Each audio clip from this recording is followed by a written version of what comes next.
여러분, 최근에 퇴근길이나 주말에 동네 상가 한번 유심히 보셨습니까?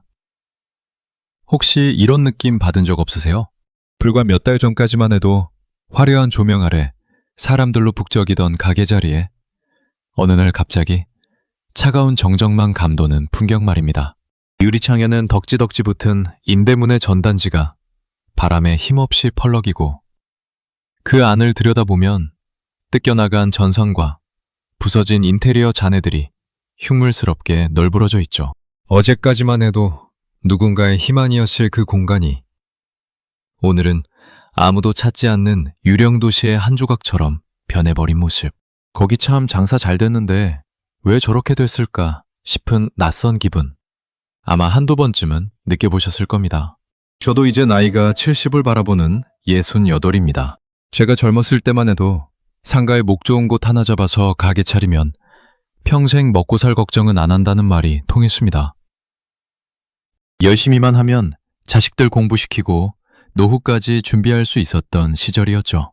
그런데 지금은 어떻습니까? 통계청 자료를 보면 10곳이 문을 열면 9곳이 1년을 못 버티고 문을 닫는다는 냉혹한 현실이 숫자로 증명되고 있습니다. 폐업률 90%. 이 숫자가 단순히 경제 지표로만 보이시나요? 저는 이 숫자 너머에 있는 수많은 가장의 눈물과 무너진 가정에 소리 없는 비명을 봅니다. 더 무서운 건 뭔지 아십니까?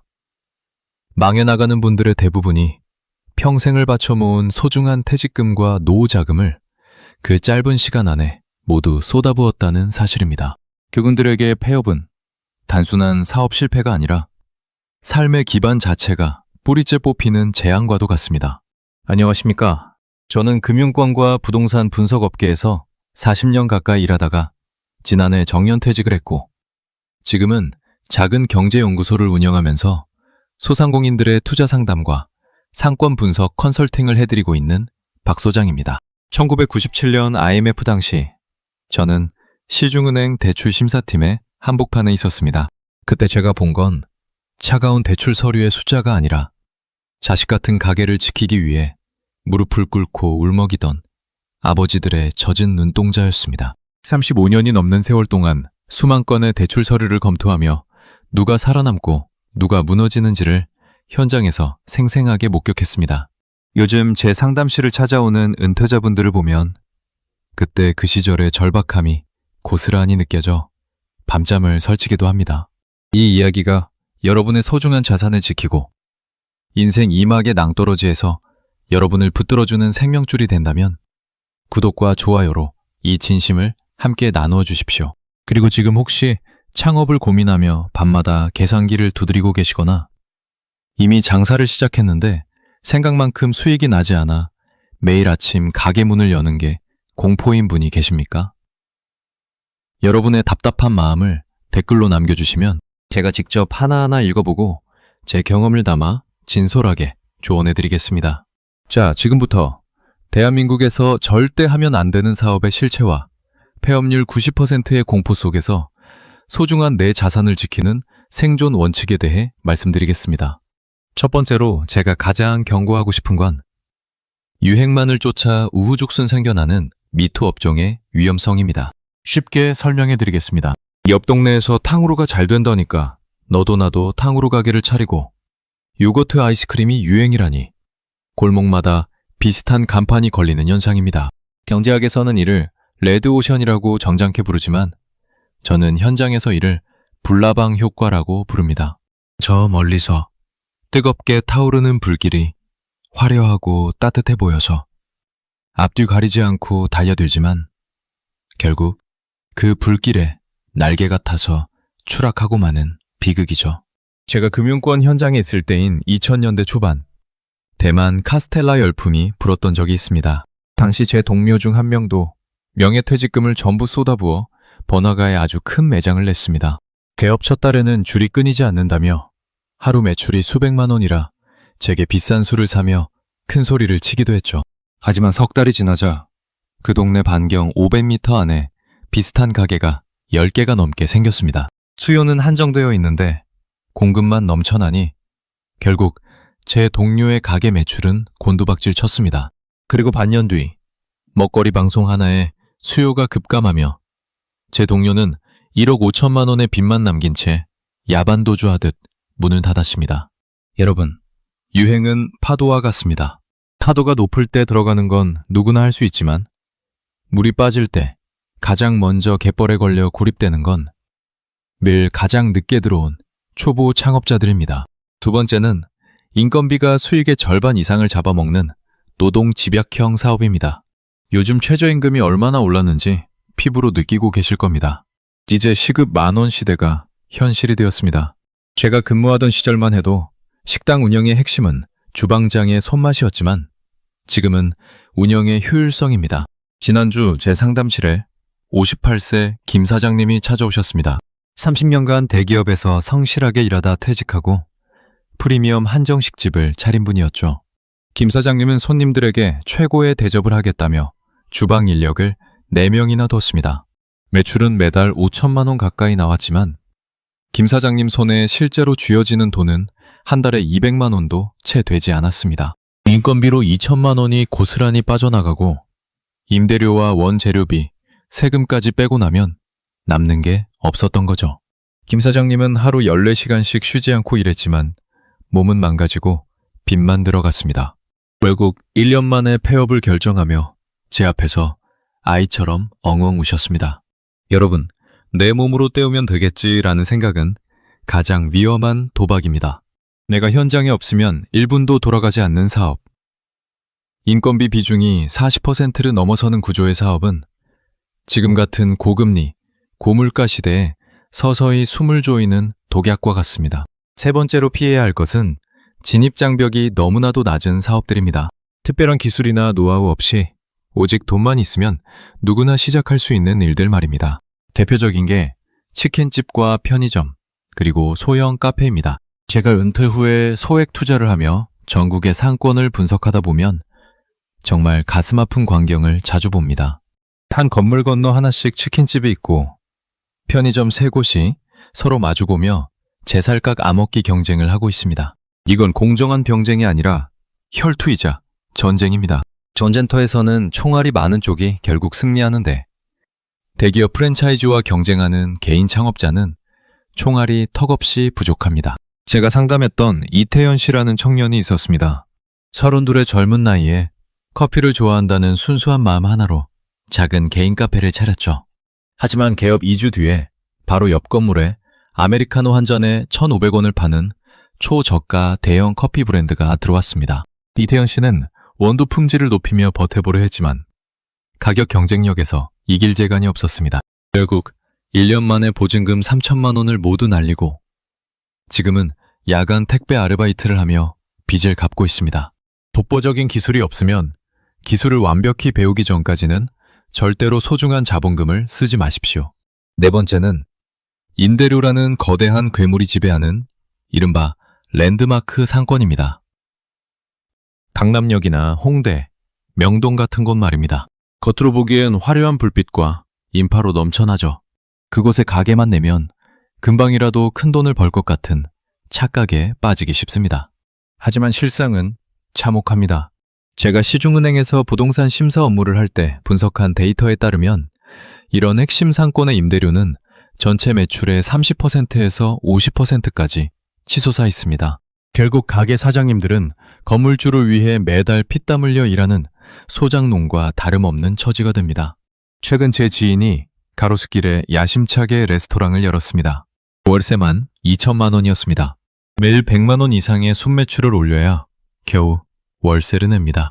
비가 오거나 갑작스러운 불황으로 손님이 조금이라도 줄어드는 날이면 그날은 고스란히 마이너스입니다.